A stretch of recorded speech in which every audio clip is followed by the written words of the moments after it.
I was gonna rip his heart out. I'm the best ever. I'm the most brutal and vicious and most ruthless champion there's ever been. There's no one can stop me. Lynx is a conqueror. No, I'm Alexander. He's no Alexander. I'm the best ever. There's never been anybody ruthless. I'm Sonny Liston. I'm Jack Dempsey. There's no one like me. I'm from Nairclaw. There's no one that can match me.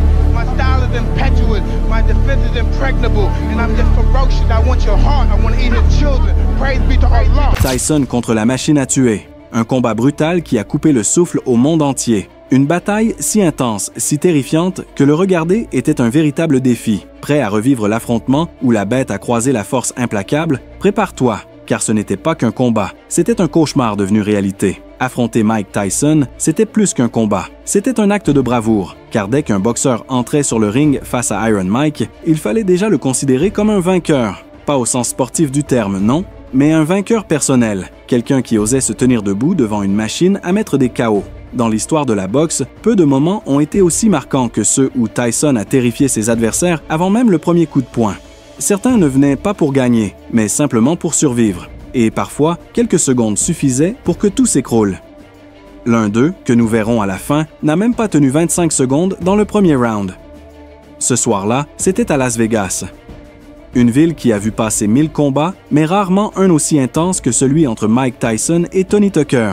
Deux champions invaincus, deux palmarès presque parfaits, Tyson arrivait avec 30 victoires, dont 27 par KO. Tucker en comptait 34, dont 29 avant la limite. L'un était jeune, explosif, impitoyable. L'autre, grand, puissant, expérimenté. Dès le premier round, le contraste est saisissant. Tyson donne l'impression de boxer contre un géant, mais il s'en moque. Il fonce, il attaque avec cette rage qui le caractérise. Tucker, lui, tente de casser le rythme. Il frappe au corps, cherche à accrocher, oblige l'arbitre à intervenir pour souffler un peu. Il termine le premier round acculé dans les cordes, sauvé par la cloche.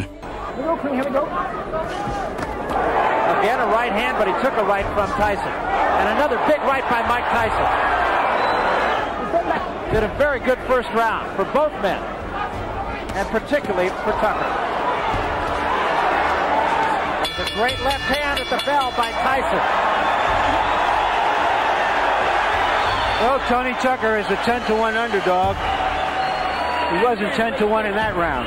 Mais dès les premières secondes du round suivant, Tyson est de retour. Il avance, frappe, teste la garde de son adversaire. Tucker tient, mais on voit bien qu'il est sur la défensive. Sa stratégie est simple, tenir, survivre, peut-être profiter d'un relâchement. Mais avec Tyson, il n'y en a pas. Il n'y a pas de pause, pas de moment de faiblesse. À la fin du troisième round, Tyson trouve une ouverture. Tucker est coincé et les coups pleuvent. Une série au visage, au corps, avec une violence impressionnante. Encore une fois, la cloche vient sauver Tucker d'un possible chaos. Mais tout le monde sent que le combat penche déjà d'un côté. I'm not sure, you don't disagree with us. I don't disagree at all because Tony's been counting his man up. There was a good right hand by Tucker again. But they're uppercuts, Barry. You notice they're uppercuts. There has to be concern now in Tyson's corner. This is the most competitive fight he has ever been in. Round après round, Tyson impose sa loi. Il est plus petit, certes, mais bien plus rapide, plus précis, plus déterminé. À partir du 6e round, Tucker montre des signes de fatigue. Sa garde descend, ses bras ne suivent plus. Et Tyson, lui, continue, implacable. Il sait qu'il est en train de gagner, même si le KO ne vient pas.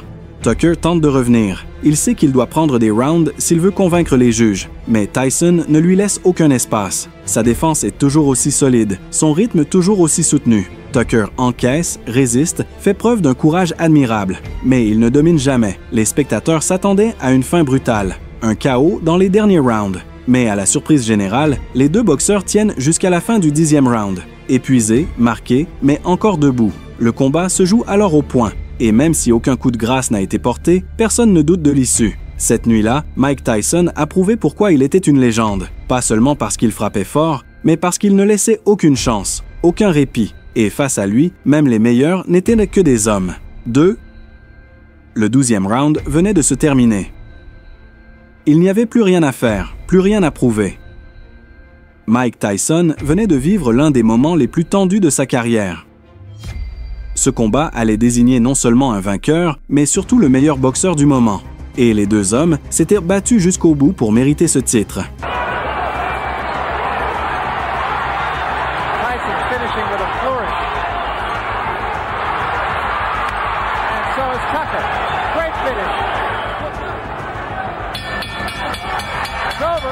Well, Tony Tucker talked the talk and walked the walk. He fought him. And he was a better fighter than most of us knew that he was. Après quelques instants d'attente, les deux combattants furent rappelés au centre du ring. Tout le monde retenait son souffle. Puis, le verdict tomba. Contre toute attente, décision unanime. Alors que Tyson et Tucker s'étreignaient avec respect, le speaker annonça la victoire de l'inarrêtable Iron Mike. La salle explosa, un frisson parcourut le public. Ce fut sans doute l'un des combats les plus durs, les plus symboliques de toute sa carrière. Mais là où le combat contre Tucker avait été long et éprouvant, celui contre Frank Bruno fut tout l'inverse. Rapide, explosif, brutal. Quand la cloche sonna pour lancer le combat face à Frank Bruno, les deux boxeurs se jaugèrent brièvement, chacun face à un adversaire de gabarit similaire. Mais en quelques secondes, Tyson se transforma en tornade. Il se rua sur Bruno avec une telle violence qu'il faillit littéralement l'éjecter du ring. He's not afraid, hanging on. Bruno's already tagged with a right hand. And there goes Bruno for the first time in the fight. Bruno has all the pride of England standing for him. He got tagged again by a right hand. He's trying to hang on to Mike and hit. Mike is just looking for an opportunity to cut loose. And Richard Steele warns. L'arbitre intervint, vérifia que Bruno pouvait continuer. Et le duel reprit. Les échanges étaient intenses, puissants. On avait l'impression que tout allait se jouer dans ce premier round. Enfin, Tyson avait en face de lui un adversaire capable de répondre à son agressivité, du moins pour l'instant. Au deuxième round, l'intensité ne retombait pas. Bruno tentait des crochets au visage, mais Tyson avait une autre stratégie. Il visait le torse, le cœur, les côtes pour l'user avant de frapper là où ça fait mal. Et à la toute fin de ce round, Tyson trouva une ouverture. Un crochet bien placé, la garde de Bruno se relâcha. Et là, le cyclone s'abattit. Une série de coups dévastateurs jusqu'à coincer Bruno dans les cordes. Bruno parvint à s'accrocher à Tyson pour freiner la tempête. Il gagne quelques précieuses secondes, juste assez pour attendre la cloche. Au troisième round, Bruno survécut en s'accrochant, en se protégeant, en temporisant. Mais Tyson n'avait aucune envie d'un long combat. Il sentait que la victoire était proche. Et quand Iron Mike flairait la fin, il accélérait. Au quatrième round, il continua d'attaquer le haut du corps, comme un bûcheron abattant un arbre.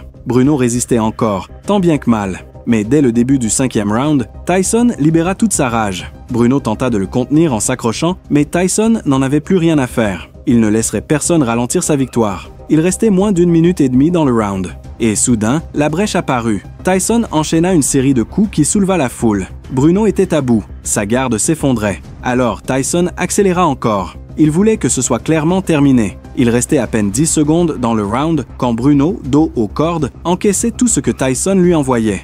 Les cordes l'empêchèrent de tomber, mais son regard était vide. L'arbitre n'hésita plus. Il mit fin au combat. Bruno ne pouvait plus continuer. Il était en train de se faire massacrer, et une nouvelle victoire éclatante s'ajouta à la légende d'Iron Mike. Pour clôturer cette trilogie de combats terrifiants, impossible de ne pas mentionner son affrontement avec Marvis Frazier. Catches him. He's really being hit now. Blood coming from the nose. His eyes are puffy. A fighter cannot be saved by the bell as the big right hand lands. Tyson knows he's got him in big trouble.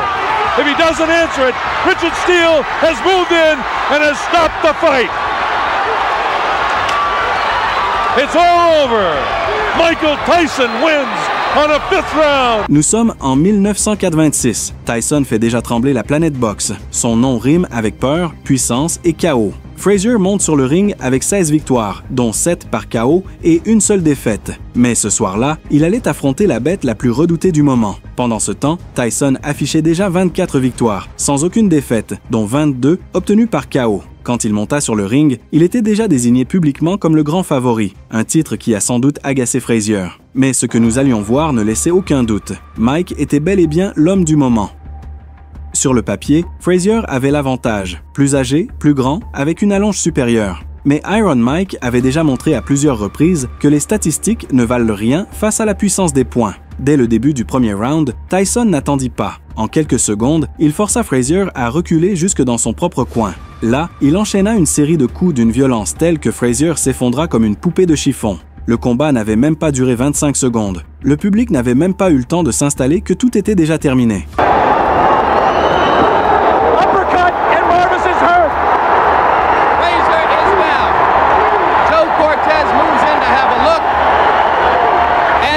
To stop the fight.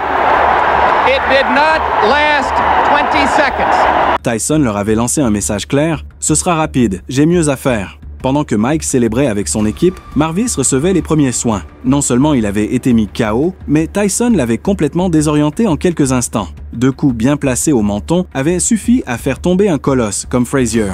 Dès lors, tous ceux qui envisageaient d'affronter Tyson savaient une chose, protéger son menton ou se préparer à tomber lourdement. La bête, le prodige, le plus jeune champion du monde, poids lourd de l'histoire. Même ces titres semblent insuffisants pour décrire tout ce que Mike Tyson a apporté à la boxe. Grâce à cette trilogie, nous avons revécu certains des combats les plus intenses de sa carrière. Des épreuves terribles, aussi bien pour ses adversaires que pour les spectateurs. Et pourtant, on pourrait en citer bien d'autres. Des combats où affronter Iron Mike ne signifiait rien d'autre que souffrir. Et vous, quel combat de Tyson trouvez-vous le plus difficile à regarder? Dites-le nous en commentaire. Lequel ajouteriez-vous à cette trilogie légendaire?